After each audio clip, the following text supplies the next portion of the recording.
Hi and welcome to your Happiness Safari podcast, your podcast for a happier and more meaningful life. I'm so happy you're here. Today on the podcast, I speak to Tassja Buch from Berlin, Germany. Tassja is a professional traveler, coach, and author.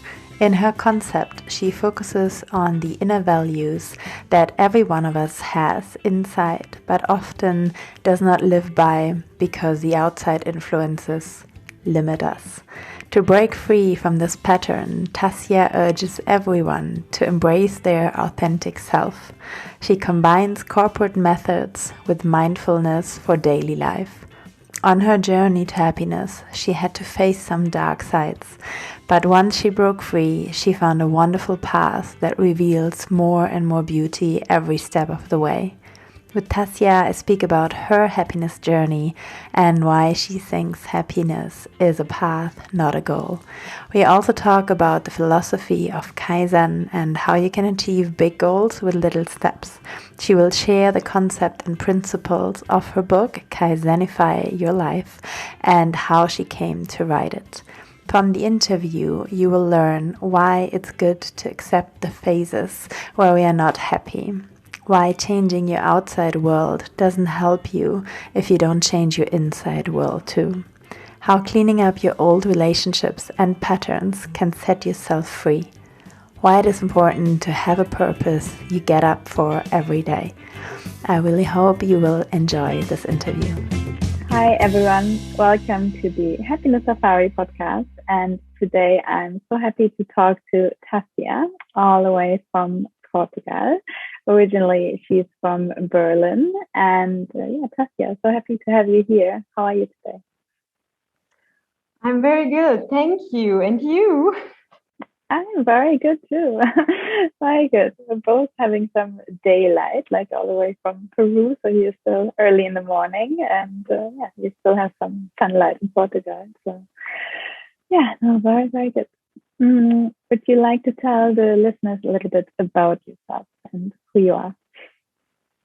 Yes, thank you, Nadine. I'm so happy to be here. I'm Tassja. I'm from Berlin, as Nadine just explained. I'm a coach and author, and I specialized myself on the organizational philosophy called Kaizen. Which I took out of this corporate context and put it into the daily life.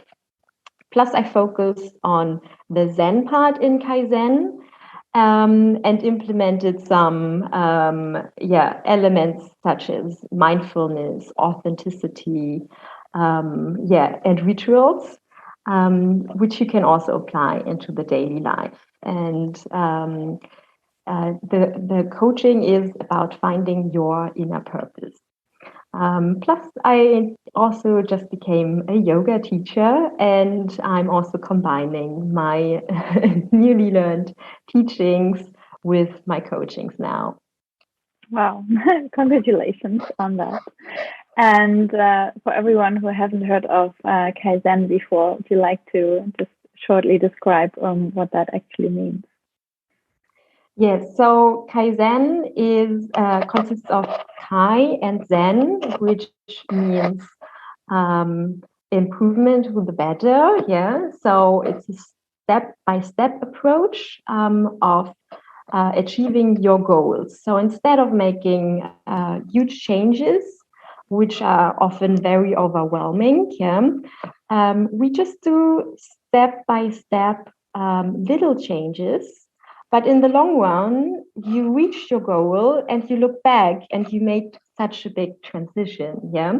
So instead of doing a big change, you just break it down into small parts, which really helps you to really achieve your goal instead of just throwing everything away because it's just too much for you. Yeah. Wow. So do you have an example how you use that in your own life and how that's transformed into an achievement of a bigger goal? Yes, well, there are definitely several examples. So, for example, I try to do yoga every day. That was like a few years ago. I never managed it. Yeah.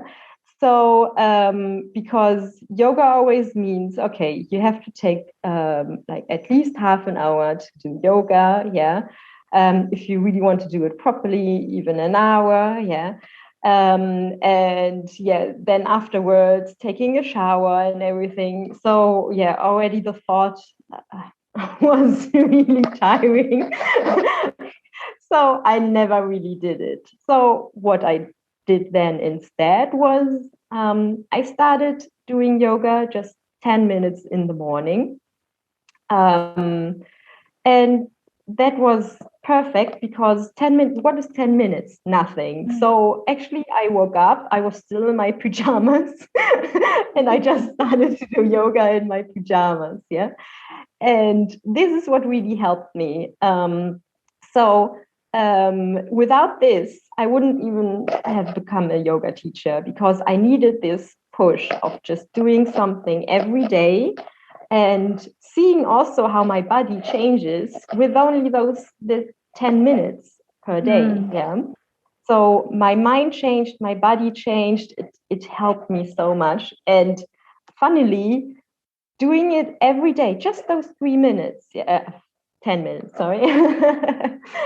um, I finally managed my biggest achievement, touching my toes. I couldn't do it for years. And then just 2 weeks, after 2 weeks, yeah, daily routine, I managed. And this was my goal to become a yoga teacher, because I said always before, like, okay, you have to be flexible when you want to be a yoga teacher.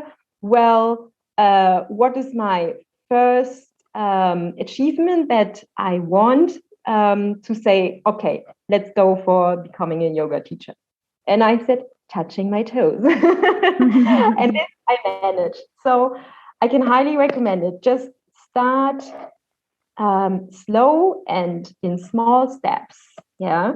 And you can implement this for everything that you want to do. Yeah. Just start small, even meditating. Don't meditate 30 minutes the very first time. Yeah. Start with 3 minutes and then just increase it, yeah, on a weekly or monthly basis. And in the long run, you will still achieve your 30 minutes then. Yeah. Yeah. Wow. That sounds like a very cool concept. About, yes. Nice. And yeah, congrats on touching your toes and becoming a yoga teacher. That's very cool. And, would you like to tell us a little about your own journey of happiness, your happiness path, you said? Yeah, my journey to happiness. Well, there was no specific starting point. Yeah, well, probably my birth. Yeah. Also, there's no specific endpoint or finishing line. So, what was my journey to happiness? For once, I gave up on the idea that one or several specific goals would make me happy once I achieved them. And secondly, I gave up on the idea that once I'm happy, I will stay happy forever in this state, like reaching a point, a break even, and then from there on, you're just happy, yeah, staying in this situation. And thirdly, I accepted that, well, life is a freaking roller coaster, and that we might have some phases where we are not happy, and that is absolutely fine. Yeah. The thing is just to accept those phases, knowing they will be over at some point, and that they're also there to teach us, and yeah, that they are just part of our life. And yeah, well, definitely Instagram and magazines are not the real world. So do not take this as your ideal life that you would like to achieve. Yeah. So, well, my story began in a place of constant depression. The depression was never clinically diagnosed because I never went to a doctor, but I knew it was there, and I had like all the signs of it. Yeah. So when I used to live in Berlin, I knew nothing else than depression. And once I stepped out of this life and I moved away, I found out life can be different and without any depressions. So instead of being constantly depressive, I only experienced depressive phases. So what changed was that I know now that after a few weeks or months, the phase will be over. And this was a huge step for me. Yeah. So, once I found out that going away from where I was before would make it easier for me to experience more happiness, this also became my anchor. And yes, this anchor is really amazing. It is my safeguard. And when everything falls apart, just walk away and it will be fine. Perfect exit strategy, right? This strategy, however, will sooner or later fall apart. And I had to learn that the hard way.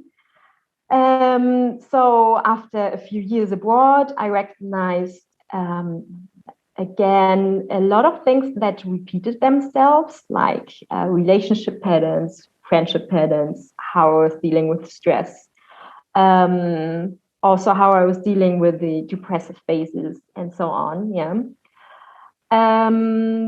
But the real crash came when I had a boyfriend who managed to activate like all my triggers at once. And for me, at this point in time, there was no other option than to explode. Funnily, I managed over the years to not get my mother anymore to trigger me so badly. Yeah. Because before she was the only one who could trigger me so badly. Yeah. Okay.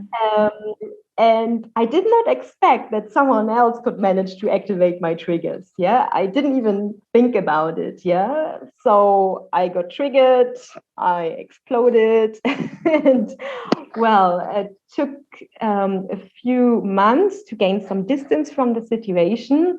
But then I realized that I thought that I had changed because everything around me changed and I felt seemingly better. Even the feedback from my friends who knew me before was really amazing. They were like, "Oh my God, yeah, since you moved away, you seem so happy and you look so good." And so, yeah, I really thought I changed. But the change of my outside world was just a cover up for what was really going on.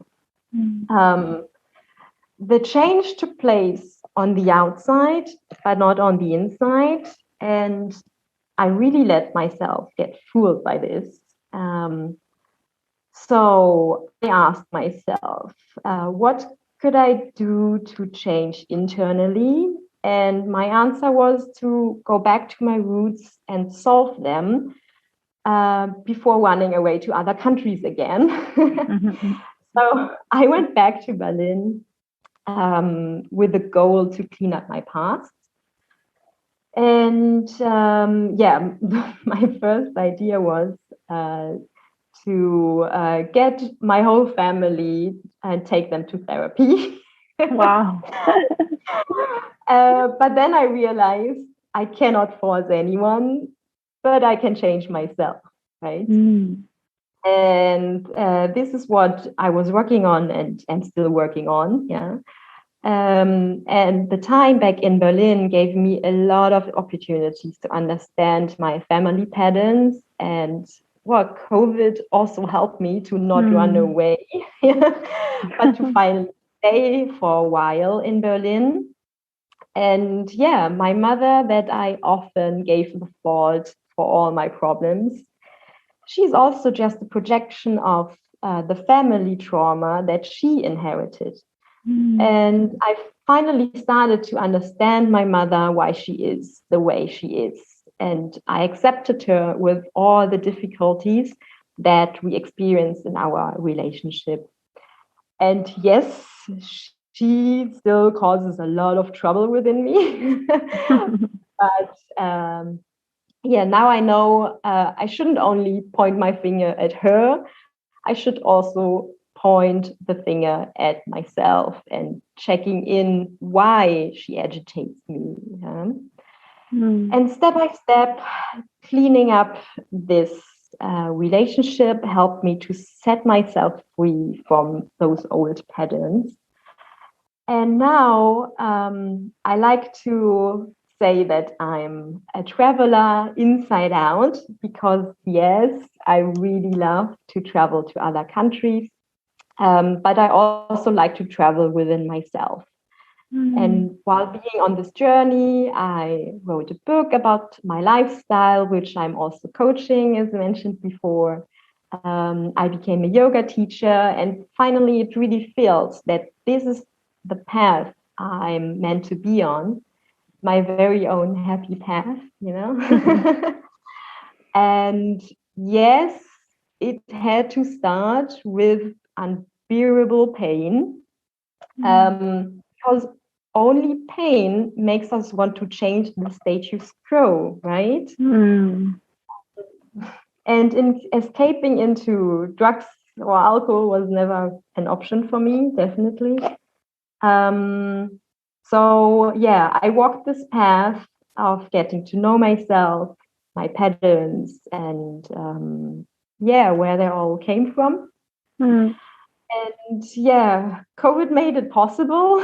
Without it, I probably would have run away way earlier and wouldn't have faced my problems from the past. And I really highly recommend everyone that is chasing his happiness and is trying to find it in other countries and places to check within why you can be happy when being away from the place that you escaped from.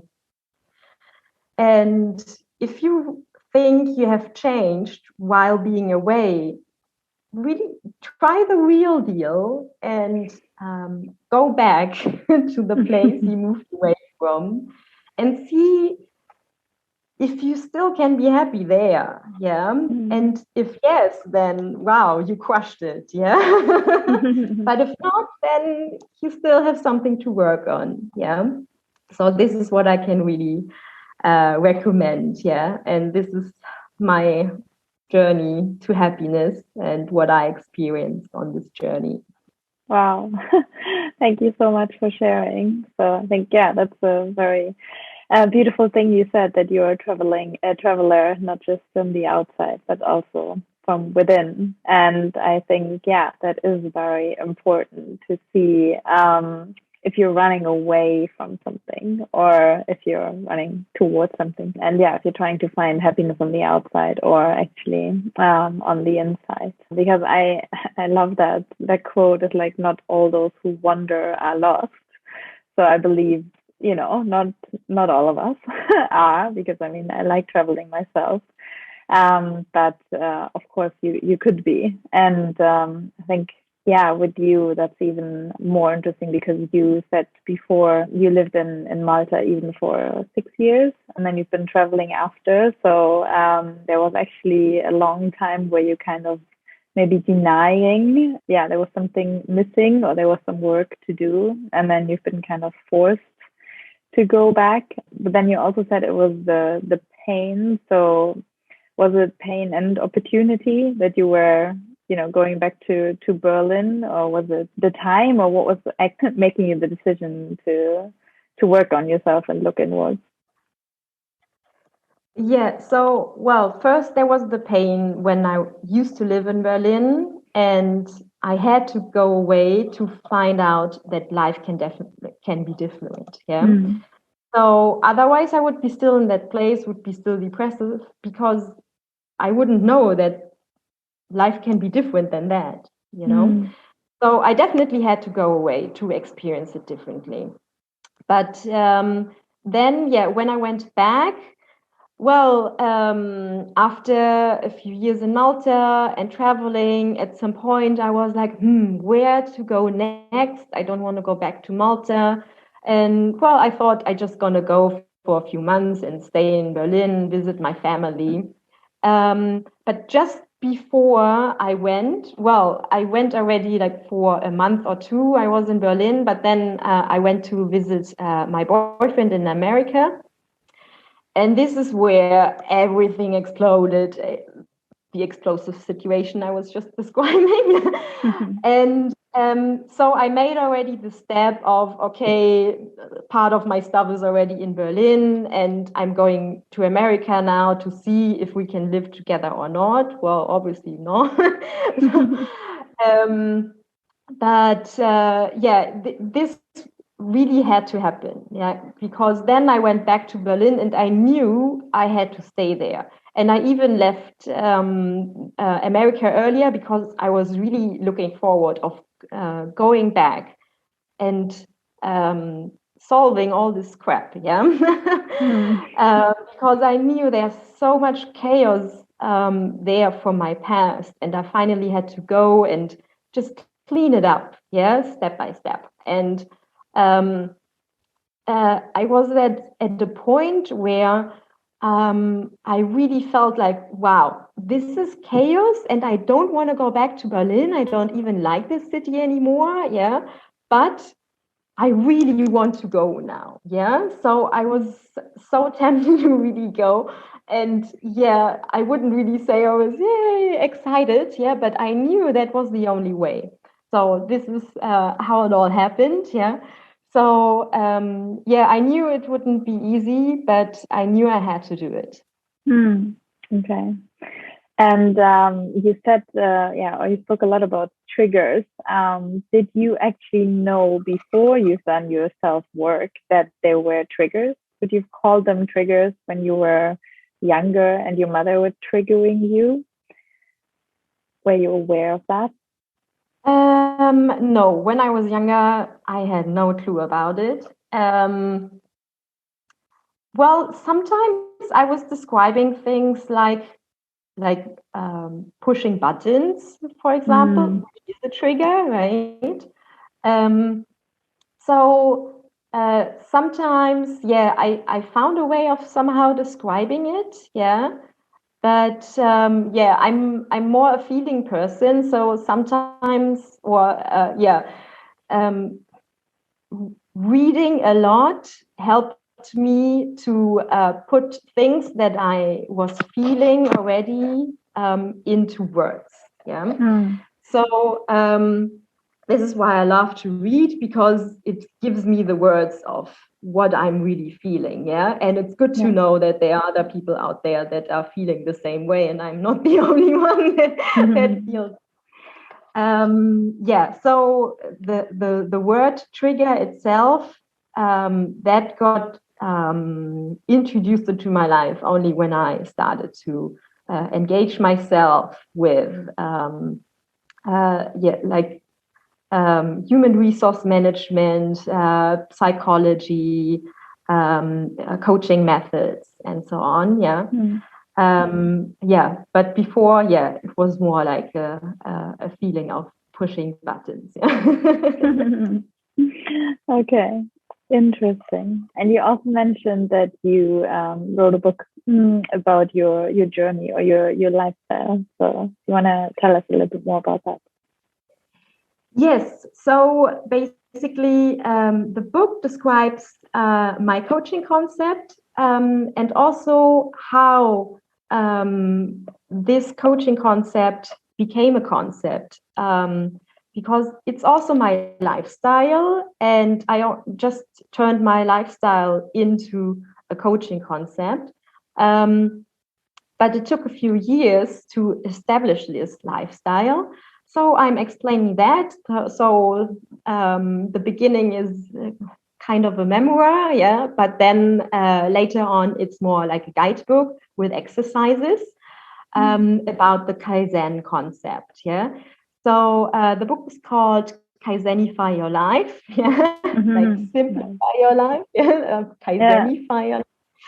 And it's also available on Books on Demand, Amazon, and so on, as print or ebook. It's quite short. It has like 150 pages, so you can read it in 2-3 days.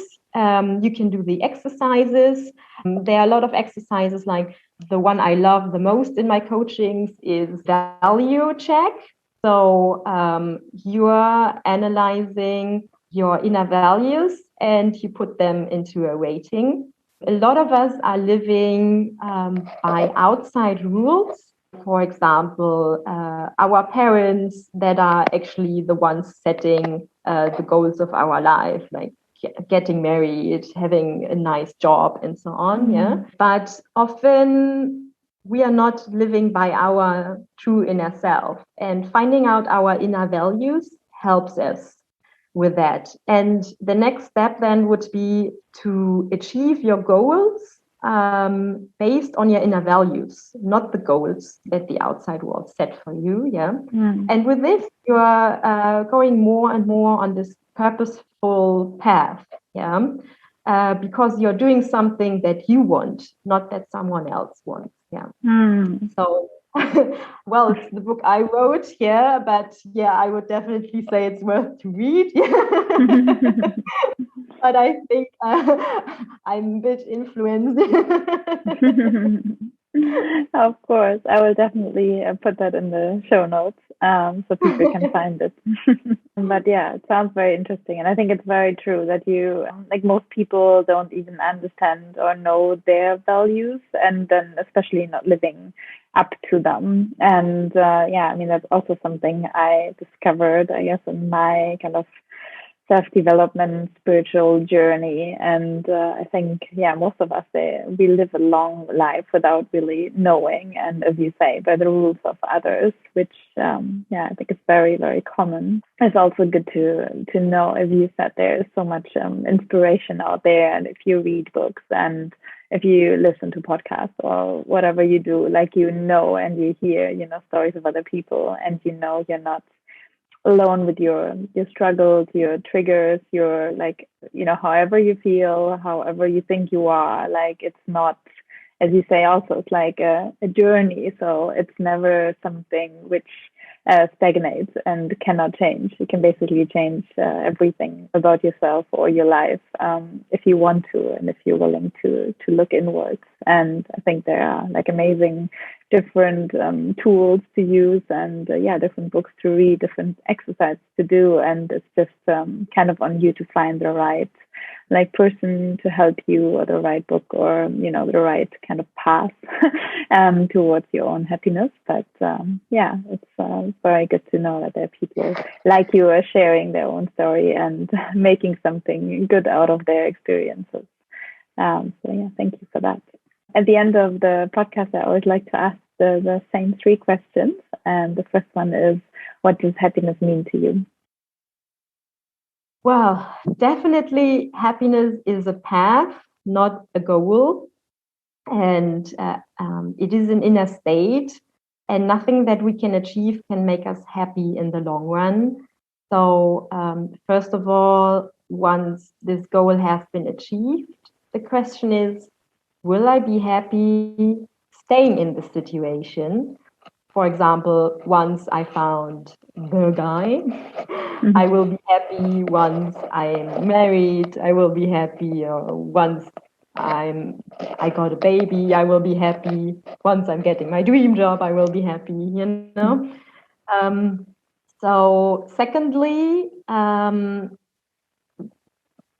once we have achieved that goal, and presuming we are staying happy in this stagnating situation, the question is, aren't we limiting our potential to achieve more? So I think this is a question we can ask ourselves, if we think happiness would be a goal.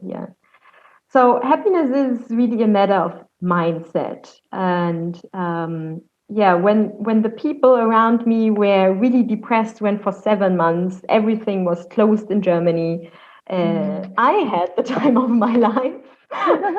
Writing my book, publishing it, translating it into English, growing internally, facing the situation of the outside world, just accepting it. Yeah. Wow. So, in my experience, happiness can be achieved when you have a purpose to get up for every day, when you are living your true inner values, and with this also your authentic self. And when trying every day a little more to let go of your ego as well, and becoming a more loving and compassionate person. Yeah? Um, and for me, in my experience, this was the path where all of a sudden everything started to align. Yeah. Hmm. Wow. And what do you do to be happy? Well, living every day a little bit closer to my true inner self and finding purpose on my happiness path. Nice. And what was the happiest moment in your life?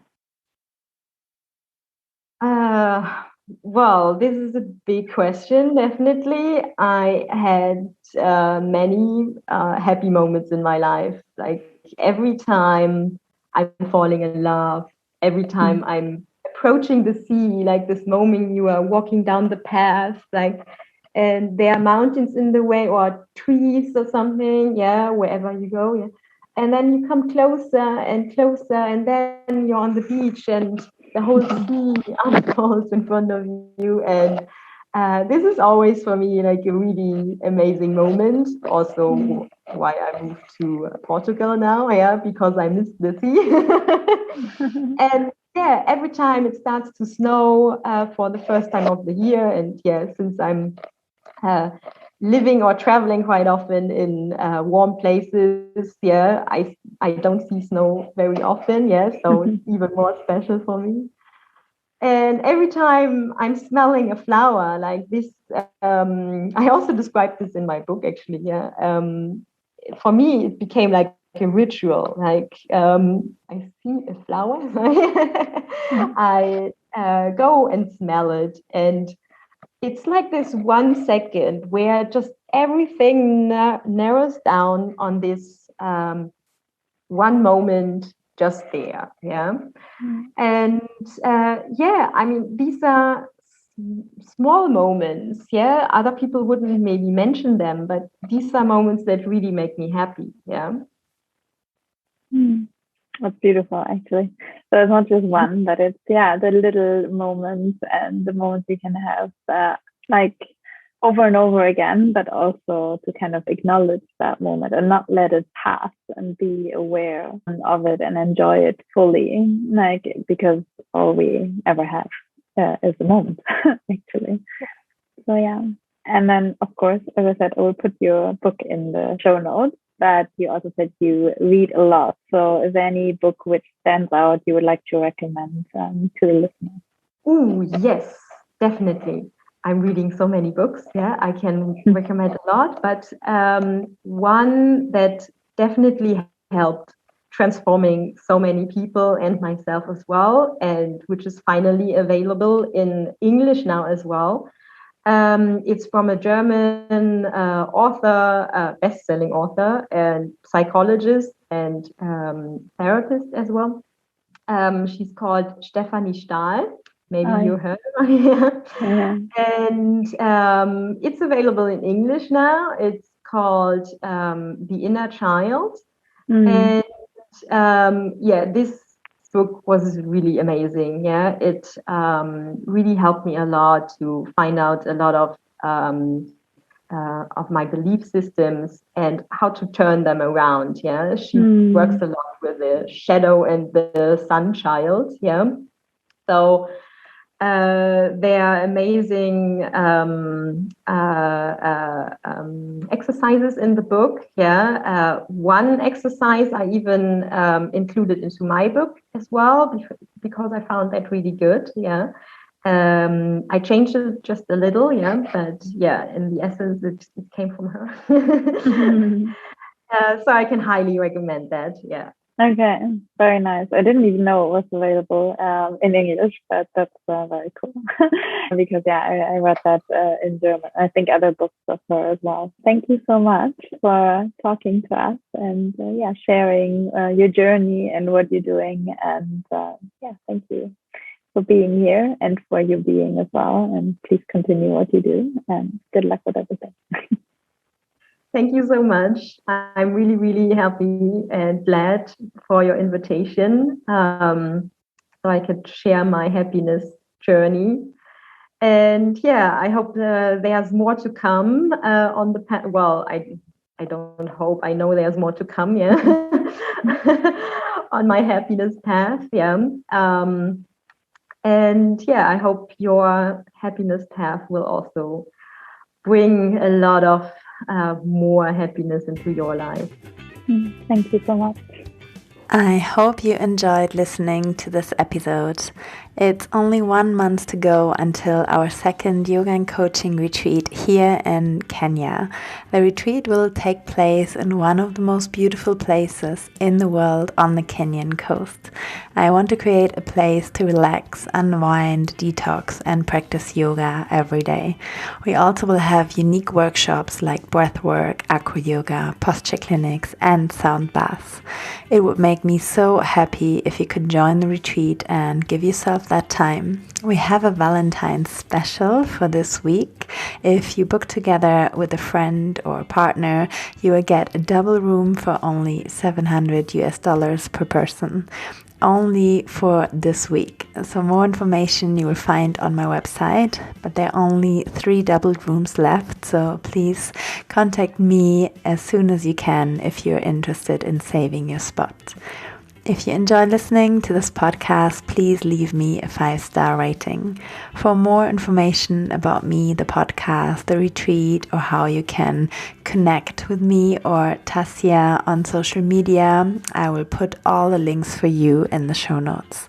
Don't forget, happiness is the only thing that doubles when you share it, so please share the podcast with your friends if they would like the episode and help me to make the world a happier place.